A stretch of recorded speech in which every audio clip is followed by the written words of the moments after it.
Hello friends, in our academic discussion segment, we will discuss today about the statements of witnesses and accused recorded on section 164 CrPC.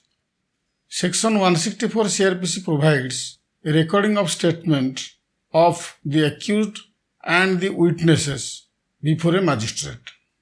And the recording of such statement is time specific.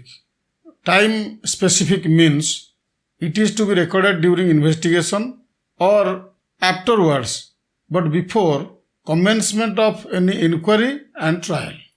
Since inquiry begins after submission of charge sheet and taking of cognizance by the court, so recording of 164 statement either of a witness or of an accused should be recorded before the process of inquiry begins in the court.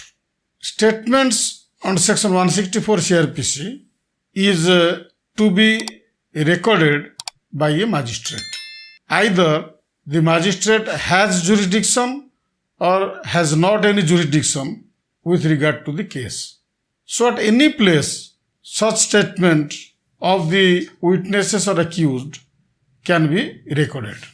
But the magistrate doesn't mean any executive magistrate or any police officer upon whom the power of a magistrate has been conferred.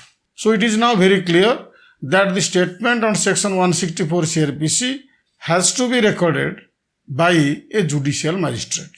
And when the magistrate who records a statement has no jurisdiction, he will record the statement and will send the said statement to the court having jurisdiction.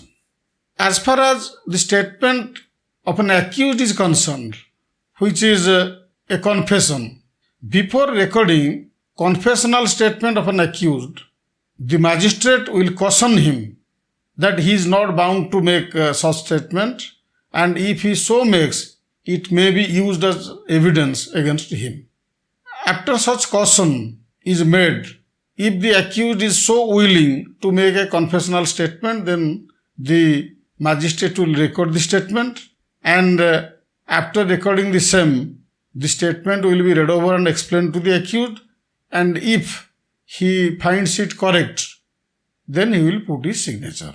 And the procedure of recording the statement of an accused on section 164 CrPC is to be followed as provided on section 281 of the CrPC.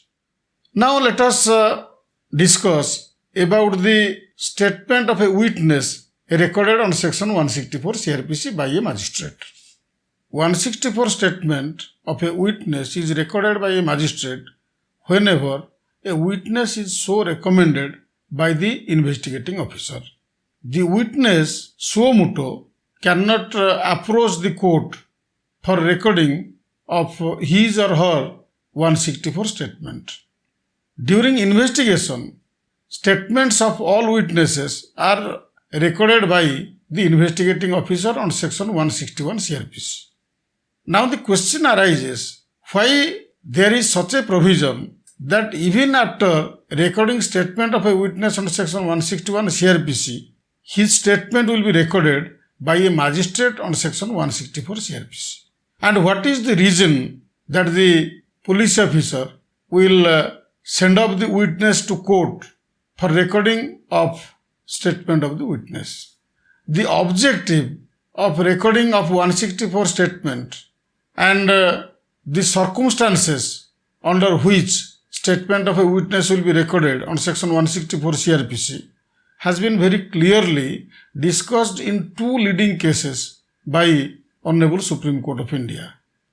In the case of Jogendra Nahak versus the state of Odisha, and also in the case of R. Saji versus state of Kerala, the objective of recording of statement of a witness on section 164 CrPC are clearly discussed.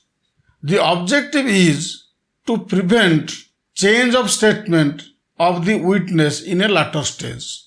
And the statement of a witness, when so recorded by the magistrate under section 164 CrPC, much sanctity is attached to that statement because it is recorded by the magistrate. Secondly, it is a statement on oath administered by the magistrate. In order to ensure that the witness doesn't change his statement and the quality of evidence the witness is deposing in the statement is very significant. Other factors which are to be taken into consideration by the investigating officer while sending of the witness for recording of his statement by the magistrate are that if the witness is some way or other related or connected to the accused, and there is every reason to apprehend that afterwards the witness may change his version. Another thing is that the accused is very influential. He may gain over the witness afterwards, and the witness being pressurized or being influenced may change his statement. So, to provide a testimonial immunity to the statements of the witnesses, it is better to get their statements recorded on section 164 CrPC.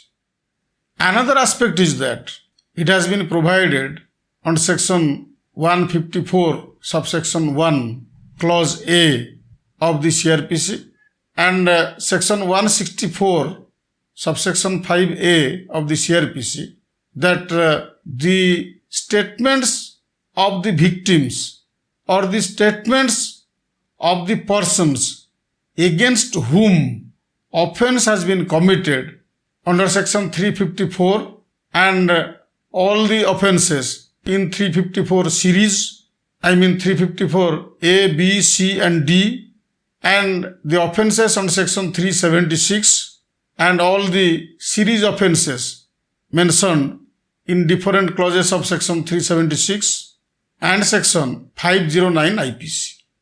In all such offenses, a recording of statement of the victim under section 164 CrPC is mandatory.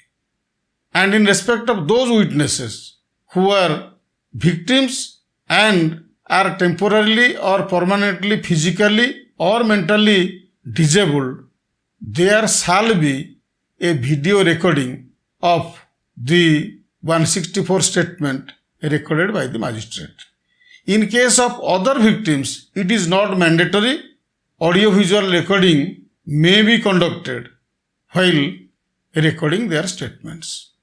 The statements of the victims in sexual offenses, particularly who are physically and mentally disabled, maybe temporarily or permanently, shall be treated as the statements in examination in chief under section 137 of the Evidence Act.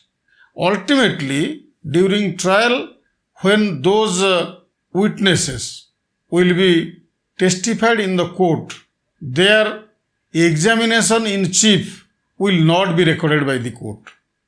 Their statements under section 164 CrPC, earlier recorded by the magistrate, will be treated as the examination in chief. Only the defense will cross-examine them. No fresh deposition as to the examination in chief is required to be recorded in respect of those witnesses. In the case of Jogendra Nayak and others versus the state of Orissa, Honorable Supreme Court of India categorically observed that save and except the witnesses sponsored by the prosecution, no statements of other stranger witnesses who are directly approaching the magistrate can be recorded. Honorable Court held that if the stranger witnesses are so allowed to approach the court directly for recording of their statements on section 164 as the witnesses, then the very objective of the provision will be frustrated. And many people may come forward to damage the prosecution case, and the courts will be crowded by such witnesses.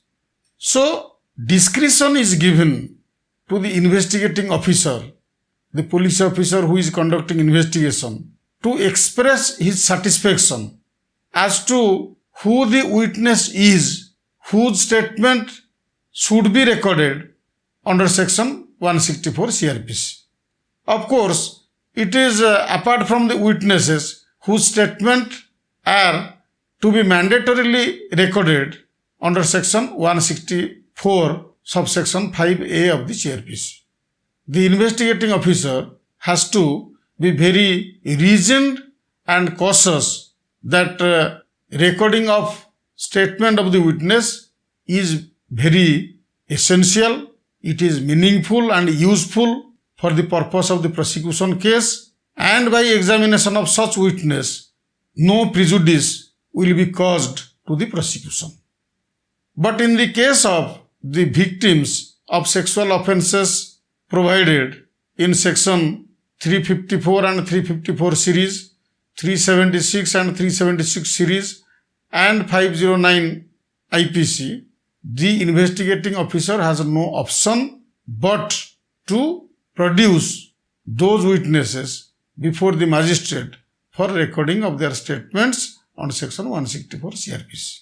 So the role of the investigating officers is very significant while dealing with the witnesses, especially the non-victim witnesses, for recording of their statements on section 164 CrPC. I think the discussion will be useful for you. Thank you.